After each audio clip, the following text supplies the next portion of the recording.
Bismillahirrahmanirrahim. Innal hamdalillahi nahmaduhu va nasta'inuhu va nastaghfiruh. Wa na'udzu billahi min shururi anfusina va min sayyiati a'malina.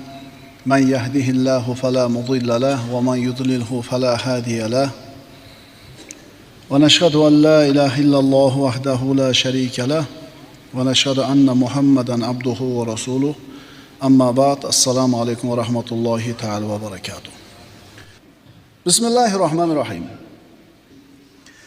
Avvalgi darslarimizda ma'lum bo'ldiki, rizq Alloh taoloni har bir bandasini taqdiriga bitib qo'ygan, yozib qo'ygan atosi. Rizq Alloh tomonidan har bitta bandaga kafillangan narsa ekan. Inson musulmon bo'ladimi, kofir bo'ladimi, farqsiz rizqini yeydi. Faqat o'sha rizqini yeyishlikda uni qiladigan ishi ikki dona. Musulmon bo'lsin, kofir bo'lsin, rizqi bor.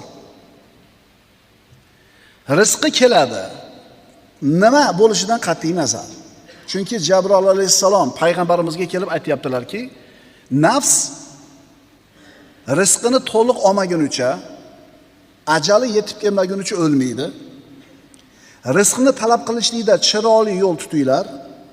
Sizlardan bittangizni rizqi kech kelganligi, ish yurishmayapti, qarzini uzolmayapti, xolos bo'lmayapti, ya'ni ko'pchiligimizda shunaqa yo'q. Sizlardan bittalarni rizqini kechikishligi uni gunoh bilan talab qilishlikka olib borib qo'ymasin. Chunki Allohning huzuridagi narsa ma'siyat bilan talab qilinmaydi. Birodarlar, rizq yozilgan. Hali osmoni yer yaralmasdan avval 50 ming yil burun, hali osmon yer yaralgani yo'q. Shundan 50 ming yil avval Alloh taolo haloyiqning taqdiriga rizqini yozib qo'ygan. Xotirjam bo'ling. Yozilgan narsa albatta keladi. Yozilmagan narsa albatta kelmaydi. Yozilgan bo'lsa qayoqqa qochay? Yozilmagan bo'lsa nimadan qo'rqing? Rizq ishida ikkita rolimiz bor. Birinchisi, qanday kasb, qanday hunar tanlash. Ikkinchisi, shu tanlagan kasb va hunarimizda taqvoli bo'lish yoki fosiq bo'lish. Shu ikkoviga biz ixtiyorimizda. Natija aniq. Kasb tanladingiz, fojir, fosiq bo'ldingiz, o'sha rizq keldi, faqat bebaraka keladi. Hayotingizda osoyishtalik bo'lmaydi. Variant A. Kasb tanladingiz, taqvoli bo'ldingiz, shariat bo'yicha yashadingiz, rizqingizga baraka keladi, hayotingizda osoyishtalik bo'ladi. Tushunarlimi? Mana ana shu rizq haqida gapirdik, orqasidan tijoratda gapirdik. Savdogarlar. Birodarlar, agarchi vallohu alam adashayotgan bo'lay, savdo bilan shug'ullanayotgan odamlarni shariatimizdagi savdo ilmi elagi bilan elasak, 100 tadan bitta odam qoladi yo ikkita odam qoladi. 98 tasi to'kilib ketadi. Mubolag'a emas. Ishoninglar birodarlar, mubolag'a emas. Biz eng taqvodli savdogarimiz mashina sotayotganda indamay turadi. O'sha taqvo bu. O'zi qanaqa edi? Aybini aytish kerak edi. Klient so'ramasa ham. U deydi, men indamay turdim deydi. Men yolg'on gapirmadim u deydi. O'sha taqvo, ko'ryapsizmi? Qaysi darajaga tushib ketganmiz? Vaholanki birodarlar, sotayotgan molingizni aybini aytishingiz qarzingiz edi. U so'ramasa ham aytishingiz kerak edi. Xo'p, mayli, bu oldi sotdi qilayotganda o'rtasida bo'lsin. 3-chi odam qarab turibdi.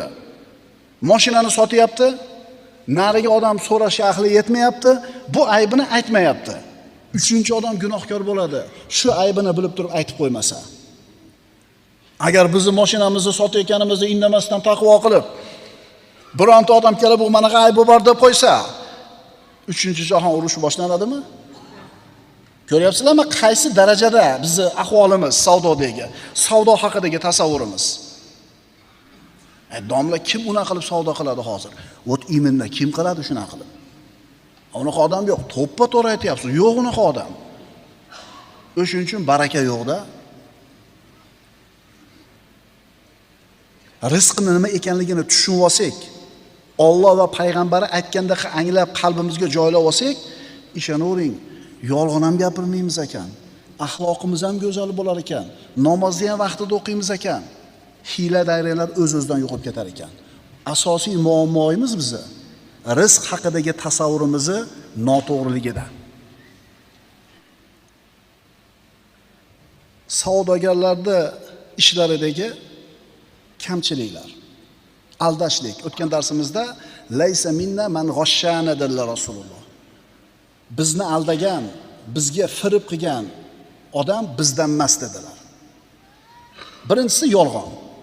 Ikkinchisi o'lchovdan urib qolish, tarozidan urib qolish. Alloh subhanahu va taolo Qur'onda xos bitta surani nomini tarozidan urib qoluvchilar deb nomladi. Qaysi sura? Mutaffifun surasi. Qur'onda bitta sura tarozidan urib qoluvchilar deb nomlanyapti. Bu hazillangan narsa emas. A'udhu billahi minash shaytonir rojim. Bismillahirrohmanirrohim. Vaylul lil mutaffifin. O'lchov tarozidan urib qolguvchi kimsalarga vayl bo'lsin, halokat bo'lsin. Vayl jahannami bo'lsin va halokat bo'lsin. Demak, vayl so'zining ikki xil ma'nosi bor. Voy bo'lsin, ikkinchisi o'lchovdan urib oladiganlarga vayl do'zaxi bo'lsin. Dunyoda xor bo'ladi, voy bo'ladi holi, oxiratda esa vayl degan jahannamga tushadi. Birodarlar, payg'ambarimiz aytganlarki, o'lchovda halol va adolatli bo'lmaganlari sababli avval o'tgan ummatlarning ba'zilari halokatga uchraganligini unutmanglar. O'lchov tarozidan urishlik yoyilib fosh bo'ladigan bo'lsa, bu qavmga halokat keladi. Shuayb alayhisalomning qavmi, Madiyan qavmi nima uchun halok qilingan edi? Tarozidan urib qo'ygani uchun.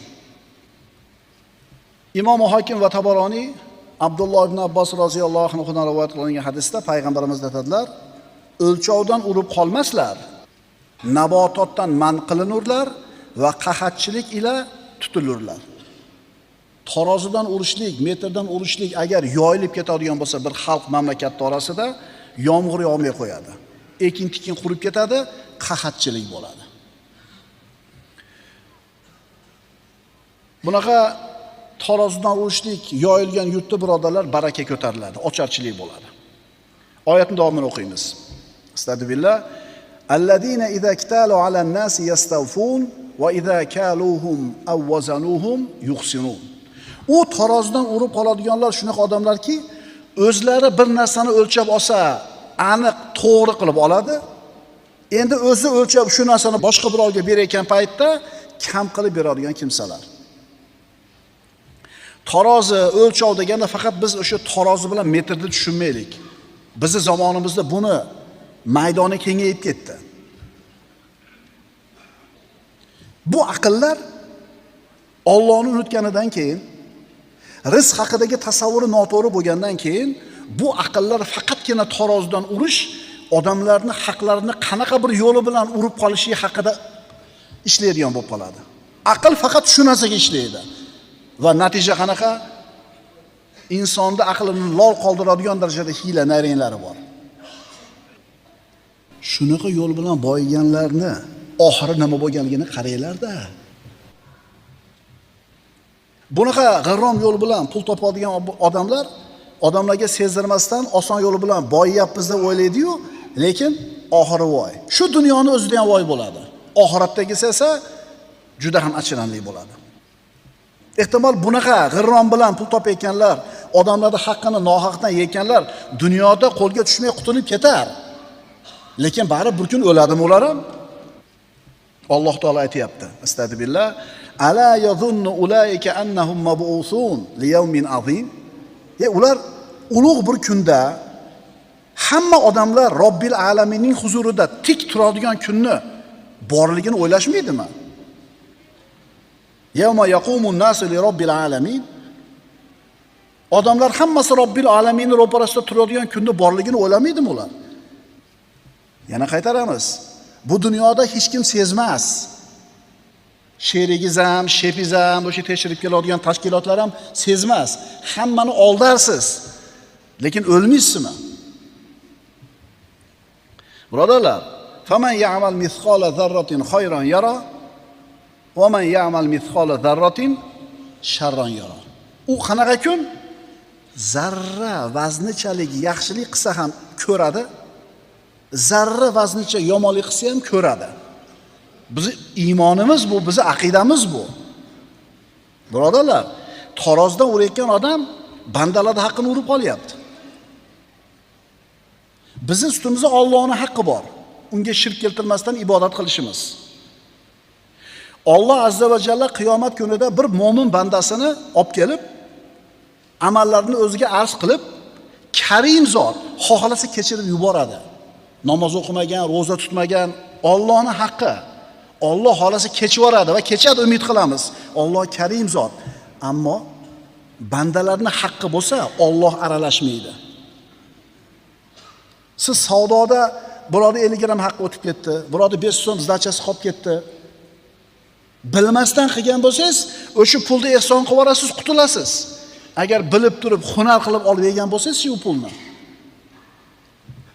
Alloh azza va jalla bu yerga bo'lgan bandani bor bandam, men kechdim gunohlaringdan, kiraver jannatga deydi. Hadislarning xulosasi. Gunohlarni kechdi, Alloh o'zining haqqidan kechdi. Jannatning eshigining oldiga borganda bir guruh odamlar turgan bo'ladi. Kimlar ular? Mana shu odam dunyoda ularning haqqini yegan. So'kkan, urgan, g'iybat qilgan, tarozdan urgan, metrdan urgan, xullas haqqini yegan, bilib turib urgan. Mana endi Alloh taolo aralashmaydi. Tarozdan urayotganlar kimlarning haqqini yeb qo'yishdi? Qanaqa qilib topadi endi u odamlarni? Qancha yeganligini qayoqdan biladi? Yana diqqat qiladigan narsamiz shuki, tarozidan urib boygan odamlarning hayotiga diqqat qilib qarash kerak. O'sha pul nasib qildimi? O'sha pulni topib xotirjam yashadimi? Shuni bir qarasin-da. O'zi boyishdan maqsad nima? Osoyishta, xotirjam kun kechirish. Bola chaqasini, orzu-havasini ko'rish. Tinch totuv yashash, saodat topish. Shuni o'zi boy bo'lishdan maqsad? Endi bu yo'l bilan pul topganlar aniq shu narsaga erishmaydi. Allohdan yuz o'girib, halol haromni farqiga bormay, shariatga e'tiborsiz bo'lgan, Qur'ondan yuz o'girgan odamning hayoti bilasizmi qanaqa bo'ladi? Bunaqa odamlarning hayoti qanaqa bo'lishini Alloh taolo Qur'onda aytib qo'yibdi. Astagfirullah. Va man a'rada an zikri fa inna lahu ma'ishatan donka. Tang bo'ladi bunaqa odamning hayoti.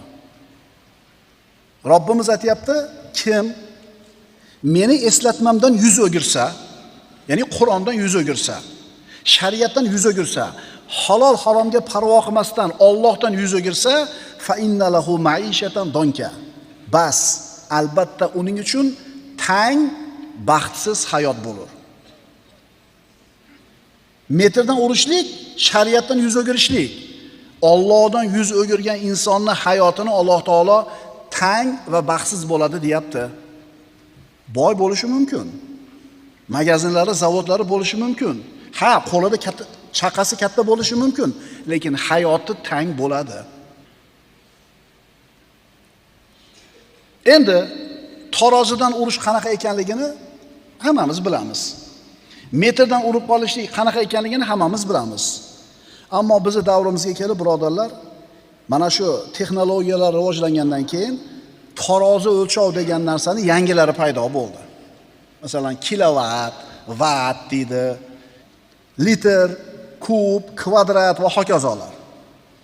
Ana shu elektrni o'lchovlaridan vat bilan kilovat. Endi bu sohani egalari bizdan ko'ra tafsilotini yaxshi bilishadi.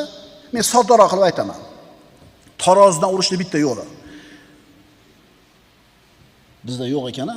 Mana konditsioner turibdi. Derdim agar bo'lganida. Konditsioner.